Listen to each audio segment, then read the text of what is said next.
refuse to attend any family wedding because they're always dramatic. Yes, they are. And this is from the OK Storytime subreddit. So, being that I live in China, I don't interact with my family too often and can only visit less than once a year.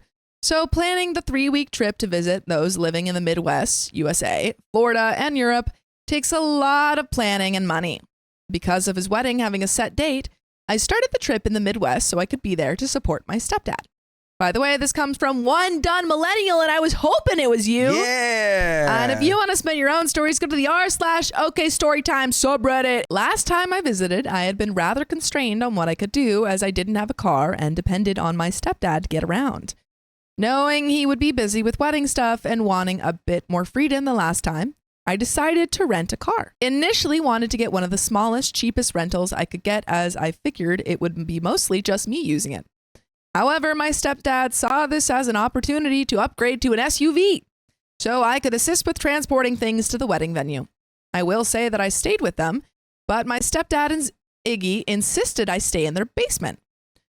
With only a bed and a half bath and a very large, empty, cold space, but trying to get a hotel would have upset them. Olivia and her boyfriend would get to stay in the very nice guest room on the 2nd floor. Messed up.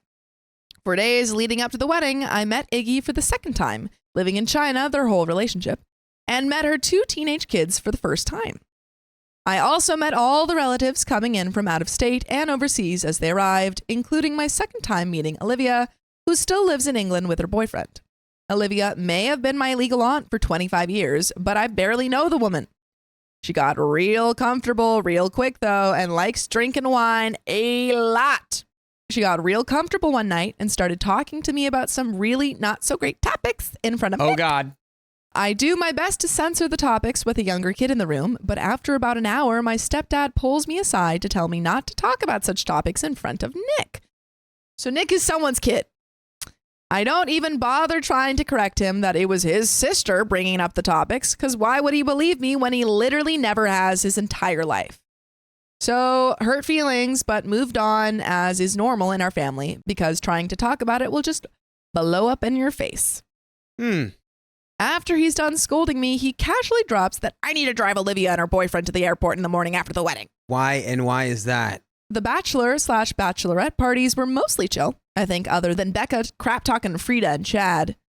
We don't know who those people are, but just there's friends. So the day before the wedding, we all start loading up all the cars with an F-ton of decorations, booze, and other things you need for a wedding, I guess. I still had some things to do before heading over to the venue, so after they loaded up my car, I took off and would meet them later. It was only when I got in my car that I realized they had loaded all the booze into my car in the front seat, and some of them were open. Yeah, I was a paranoid driver for the next 3 hours. Yeah, can't have open booze in a car while you're driving.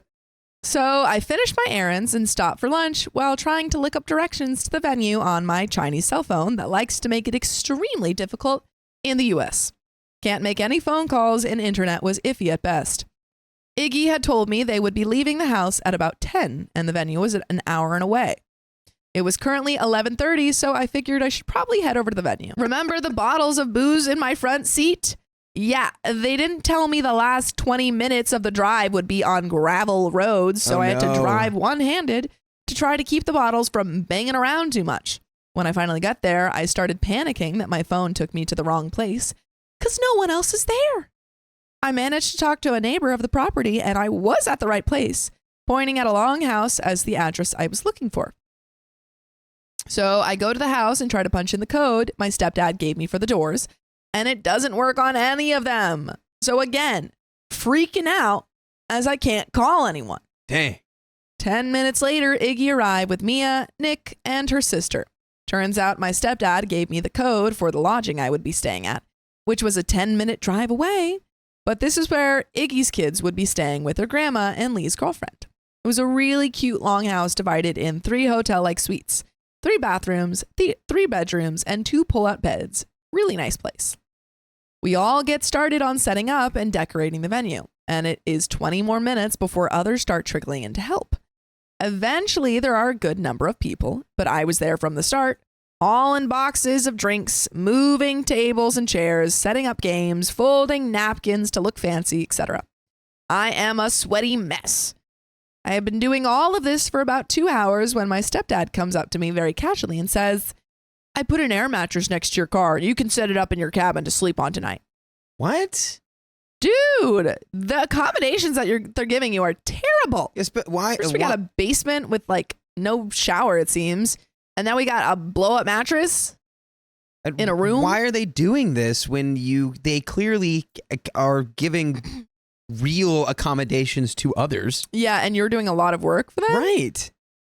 This is how I find out I won't even have a proper bed tonight. We finally finished setting up with not one of my siblings or Iggy's 3 adult children showing up to help. I'm tired and there are a few hours before family game night before the wedding, so I get to go see the cabin and set up my bed.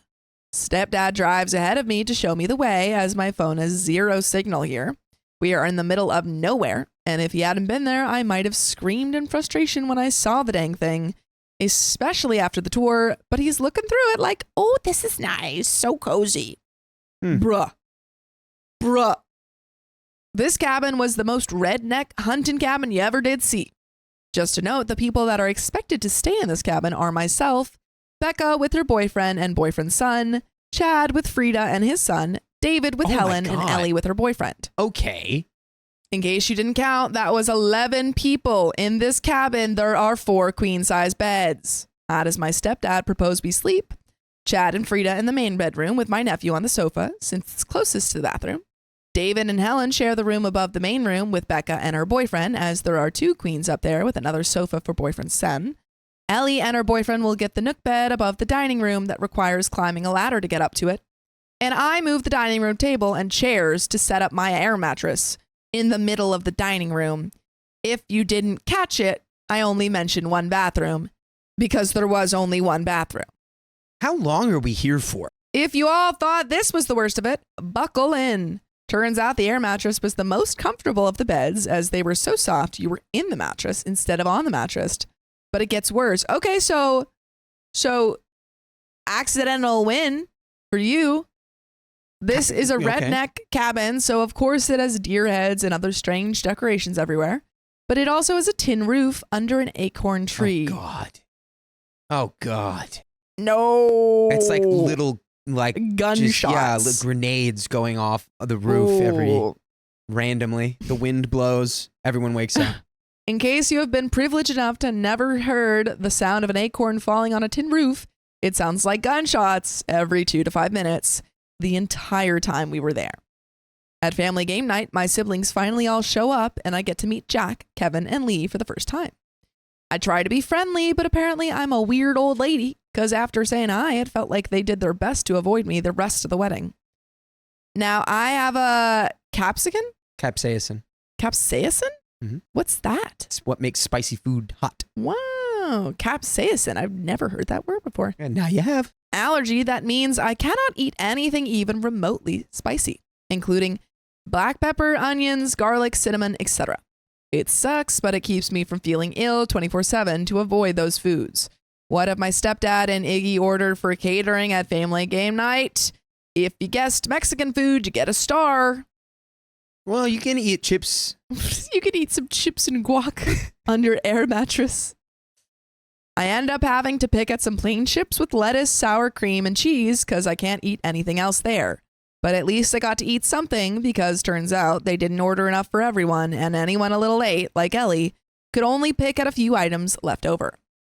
Turns out my stepdad had known they didn't order enough because he had warned my siblings not to be late or there might not be food. David and Helen didn't like that and ate before they came. Smart move. Yeah, I'm sorry, what? Don't come later, there might not be food? Order more food. Yeah, it's like, what? How are we this bad at coordinating? Skipping to everyone trying to sleep that night. With 11 people, it's chaos, and so it's obviously very difficult to put the 2 under 10 boys to bed on sofas with everything going on in the cabin. David and Helen are worried about how soft the beds are, while I'm worried about having to sleep under a deer head, so we decide to switch beds.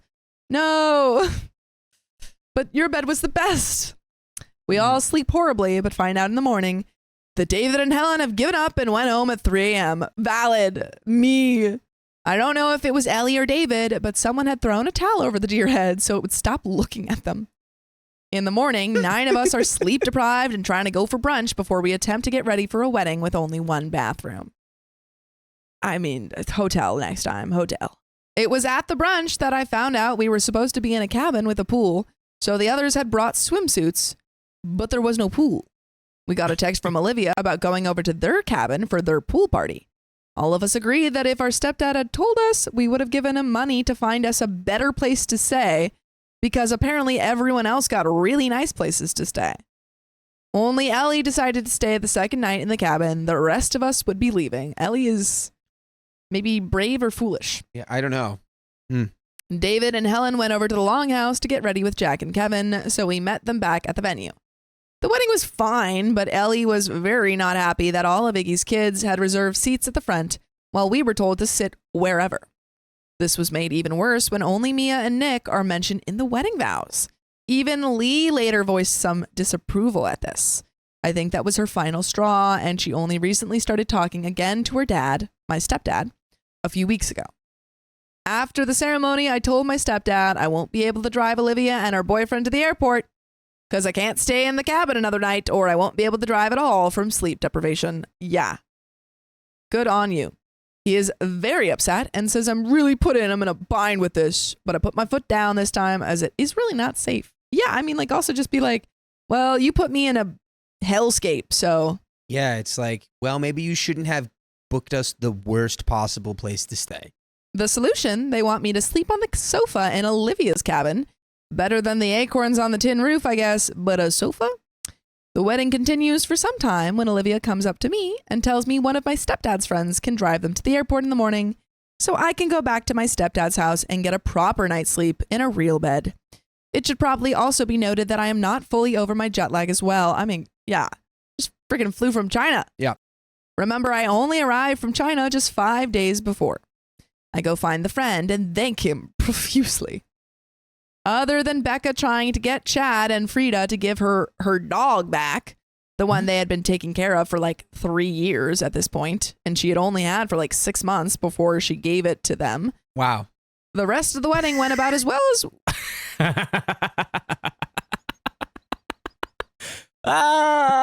could be expected in redneck, middle of nowhere, Midwestern USA. All my siblings were absolutely livid with my stepdad for weeks, with Ellie holding the longest grudge. I didn't really care at that point because to me, this was all just par for the course of how pretty much the entire family treats me anyways. I always bring back gifts and treat each family member to a meal whenever I visit, but I haven't received a single gift from any of my family members besides my dad in about 12 years. I can deal with them all much better since I live on the other side of the globe and only have to deal with their BS from time to time with an entire ocean, plus very large land masses on each side between us. I've always had to be the understanding one of the siblings, so I got a small amount of petty revenge by comforting each of my siblings and stepdad by trying to help them understand where the other was coming from. Like to my siblings, it was all about how my stepdad's original venue canceled on them 3 months before the wedding, so they had to put this together last minute and probably couldn't find a better place for us. What? Or maybe it was all our stepdad could afford while Iggy paid for the longhouse for her own kids. 3 months is not last minute. No.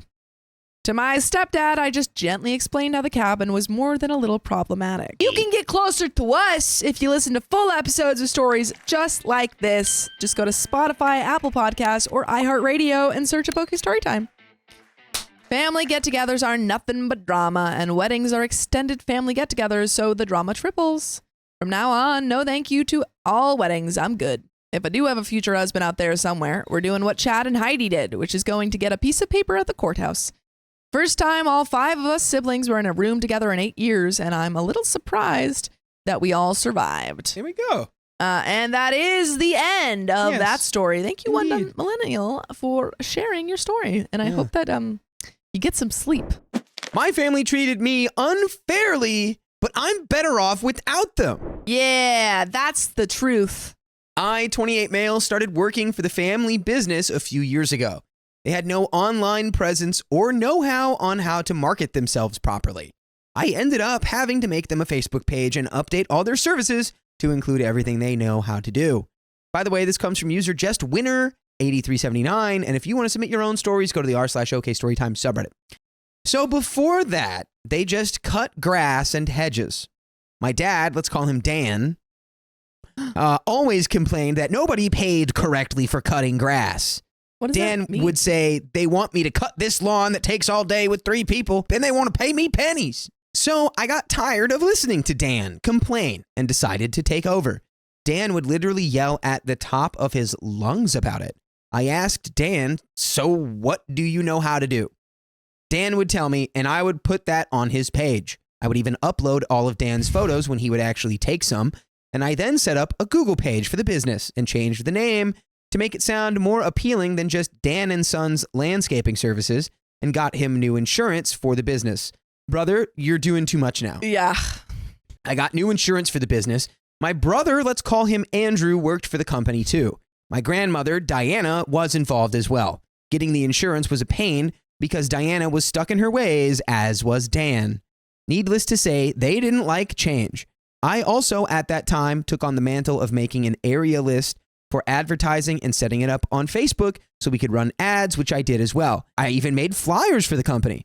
It was hard at first for everything to get approved, but in the end it did. The changes helped the company become more profitable, even with the constant screw-ups. Okay, so maybe they didn't really have like an official name yet. I ended up having to take on the estimate side of things too.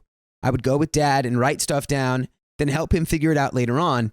I didn't get paid for any of this, by the way. And to be honest, I should have. I would only get paid commission, and needless to say, I was extremely undervalued at the company. Buddy, I think that's your fault. Yeah.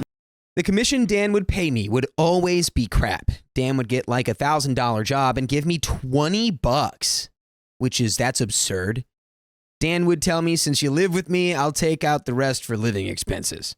That is, if I got paid at all. I would have to then save up for anything I wanted to buy, and it was a real struggle. I worked that job like 7 days a week most times. It didn't really let me have a life now that I think about it. How old were you during this? No, not. I need to know that. The job started to get annoying. I would sometimes have to call Dan 50 times for him to pick up if he was late to an appointment or a customer had an issue, and I would then have no clue how to solve the customer's issue. Dan would also have me call for getting a price on all the materials for jobs, but I would sometimes have no clue what type of material it would be. Dan sometimes had an issue with being specific on what he needed. It got to the point where, when he didn't answer, I would either reschedule or BS the customer. Dan would also change his mind a lot. Dan would tell me, oh, book it for tomorrow morning, then get upset in the morning that he had an appointment at 8 a.m. He was a real piece of work, to be honest, to deal with when it came to work.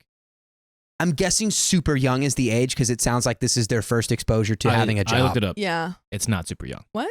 Dude, having a job's annoying a lot. 28 male is OP, but then they started working for the family business a few years ago. Dan, my father, also had a habit of hiring some terrible workers. Yay!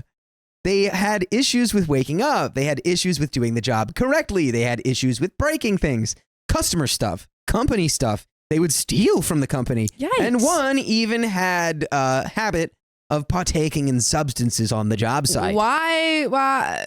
Seems really not beneficial to keep them on. Finally, one impersonated the company, took money from a customer, and never did the work. Dan ended up having to do it for free. Each time, Dan let them get over on him and never did anything, just complained for weeks on end. Well, he's probably waiting for you to take care of it at this point.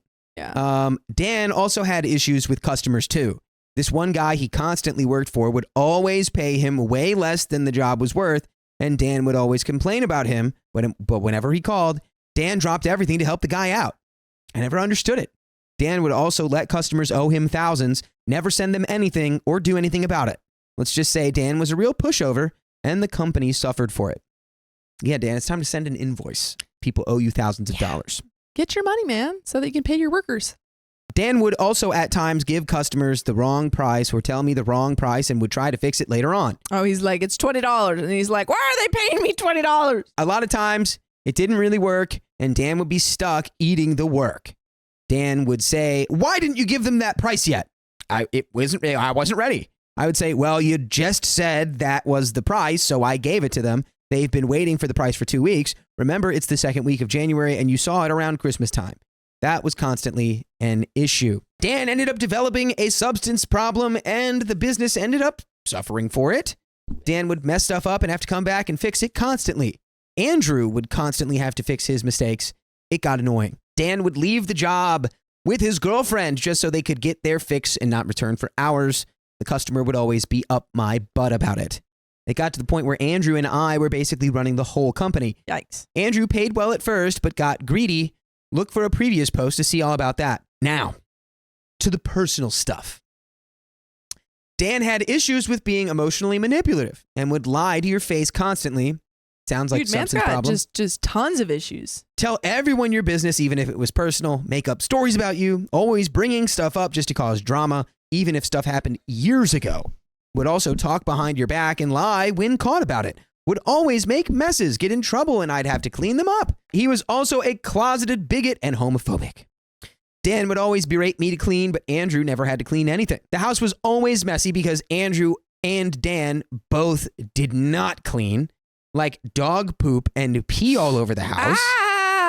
That's not just not cleaning. That's like you're living in Neglect. filth. Neglect. Of the dog too, yeah. Let the dogs outside. Oh, yikes. What are you doing? Dishes were constantly in the sink. The oven was dirty, etc., etc. So I would have to work for the company all those hours and still be expected to clean. They'd be like, you just sat around answering phones and stuff. Why can't you clean our messes? Why are we still living here? Yeah. Why are you we still need to move working for this out. You need to business? stop working for them. Take your skills where they're appreciated and get some real money and get a different house. Dan would constantly be in trouble with the city.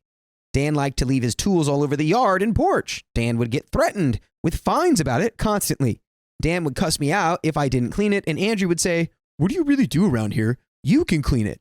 Oh, I only lifted the whole business up off the ground for y'all. And continue to clean. They would get upset if I refused to clean it or complained about it. Dan also had a tendency to cuss you out and then 5 seconds later ask you to do something for them. You know, that type of emotional manipulation, like, why didn't you cook for us? You were here all day. Then can you get me some tea and take off my work shoes? Dan would constantly lose his phone too and would complain if I didn't help him look for it. I would always be setting up a new phone for him, either losing it or him breaking it. Dan would be nice, maybe once a day or so, and be like, do you want anything from the store? Or ask if you needed to go anywhere and needed money for it. Dan would pay for it, not ask for it back. I do not know if this was part of his manipulation or not. Dan was constantly losing stuff, but the workers didn't help that situation either. They would leave stuff outside, and I would have to help him bring it in from the rain or just leave that stuff wherever. I would constantly hear him complaining, and all of it eventually gave me PTSD. Yeah. If Dan couldn't find it right away, Dan would jump to someone must have stolen it. Most of the time, it would appear later unless it was left at the job or was indeed stolen. It's like, someone must have stolen it. Dan would also let our landlords walk all over us. Dan would never hold them accountable to fix anything. Okay, so at some point, folks, we have to just go, you know what, Dan? I'm out. I'm superseding you, Dan. Yeah. I'm taking it upon myself, Dan. I'm going to do all of this, Dan. And Oh, see, I'm just out. At some point, you just leave. then pay yourself. Yeah. I think Dan's so absent at the wheel, you just go, and you know what? I'm going to give myself a bonus, Dan. I'm going to increase my salary, Dan. And why Thanks, don't you Dan. just go stop it? Let me take care of the whole business, and you'll get paid the exact same amount, and I'll get paid more. Just shut up, leave us alone, go away. This is my business now. Dang. I That's would. what he wants. But yeah, but I feel like you just can't get anything out of this business. I feel just like go, you just "Dan." you gotta leave. Dan would let our landlords walk all over us as well. Dan would never hold them accountable to fix anything, and I would constantly have to deal with broken things. One time we had mice and the landlord wouldn't deal with it. Another time we moved into a place with black mold. I got sick and he still did nothing.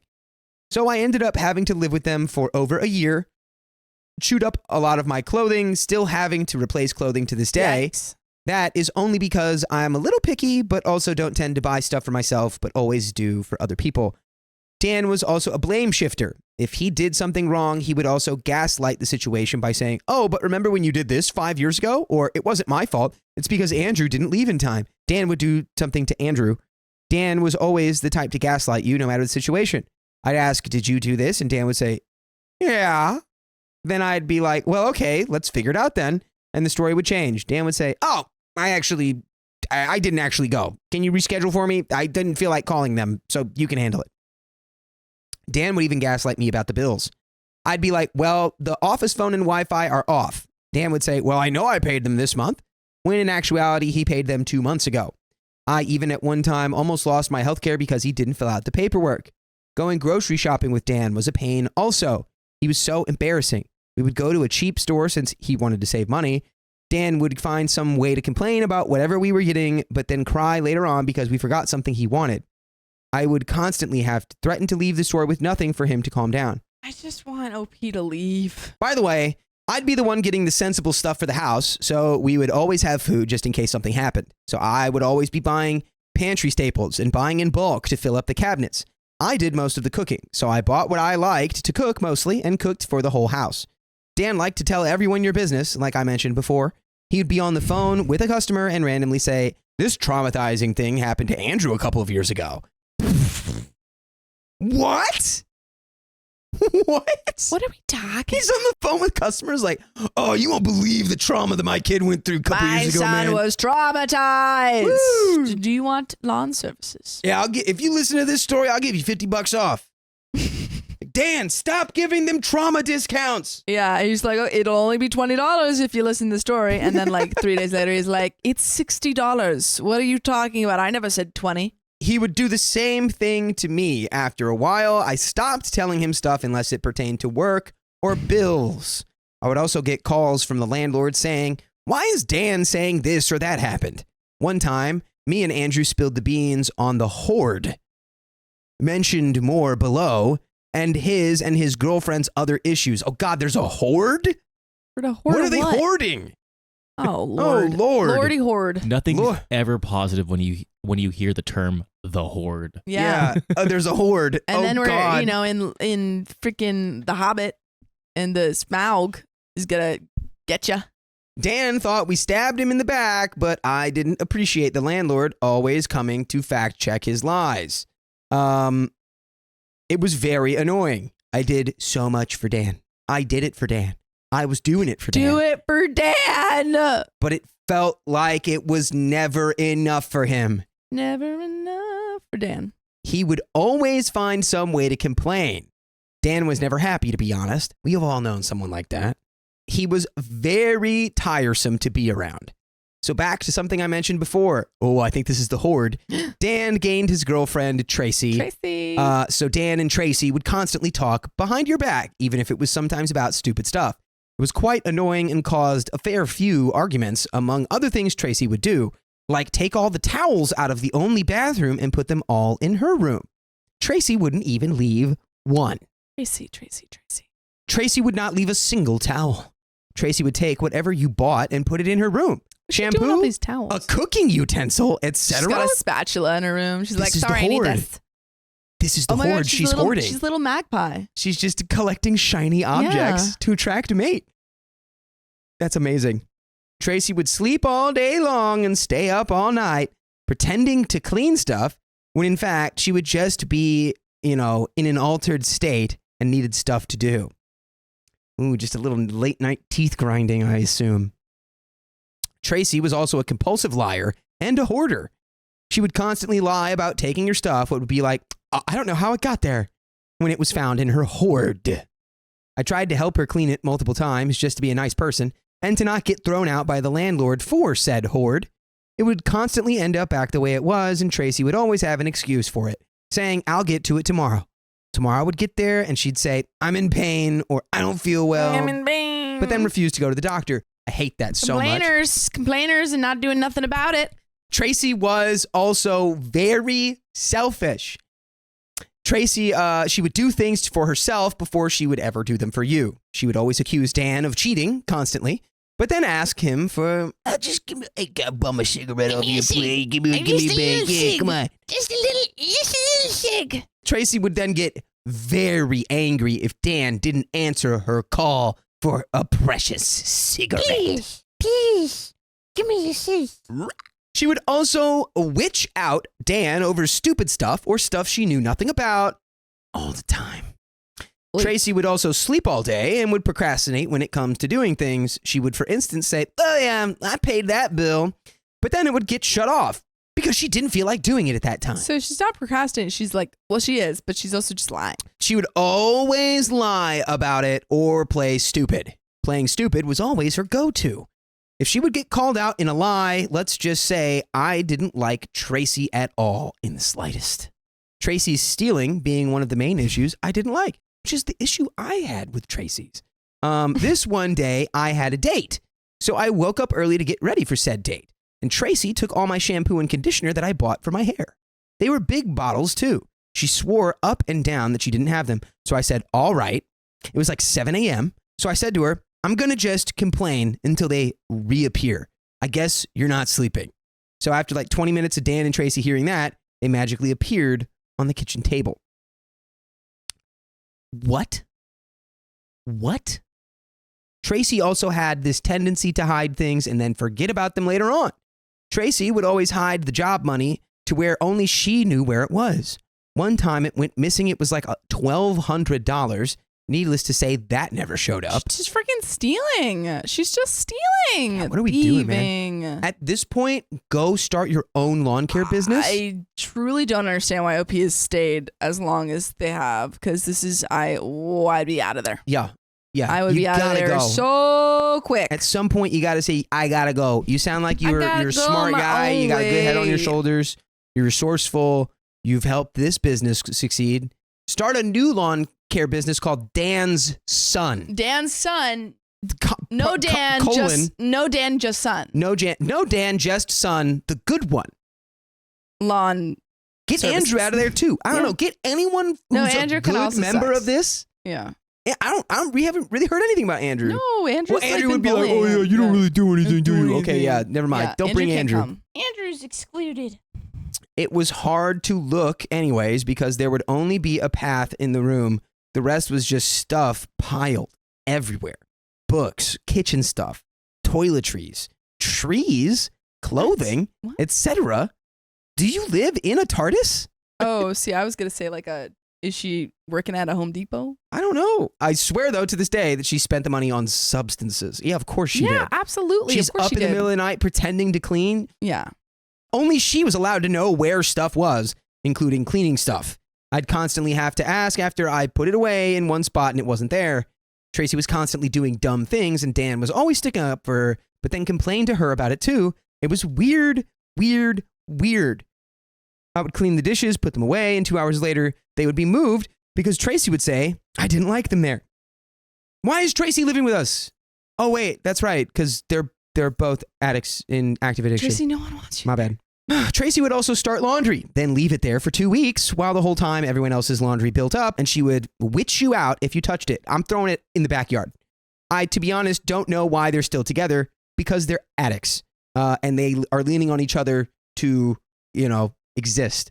Maybe it's because Tracy's brother passed away and she was living with him before, but has nowhere to go now with her 2 cats, dog, and all her junk. Now, here is where the boyfriend comes into the situation. Me and him, being 31, met on Tinder back in early 2024. We clicked. He ended up moving in with me and helped out a lot because I wasn't getting help from any of them. Boyfriend, let's call him Devin. Devin always helped me clean or with work stuff whenever he would be done with work himself. Devin also helped with bills and would get help whenever me and him needed since my job didn't pay much. Let's just say Dan didn't like Devin for any of this. Maybe Dan felt he was getting replaced. Dan would always mutter something bad to Devin under his breath. I guess he was afraid of Devin or something. Whenever Devin would confront him about it, Dan would walk away and not say anything about it. Dan also didn't like that Devin made me realize I'm worth more than $20 per job and that I should be getting 10%. Me and Dan fought about that for weeks. I had finally learned my worth. Dan ended up not paying my worth, so I quit. Gave him my final estimates and was done. It would always be about Devin being gay or being overweight. Devin didn't tell me at first. He just took it on the chin.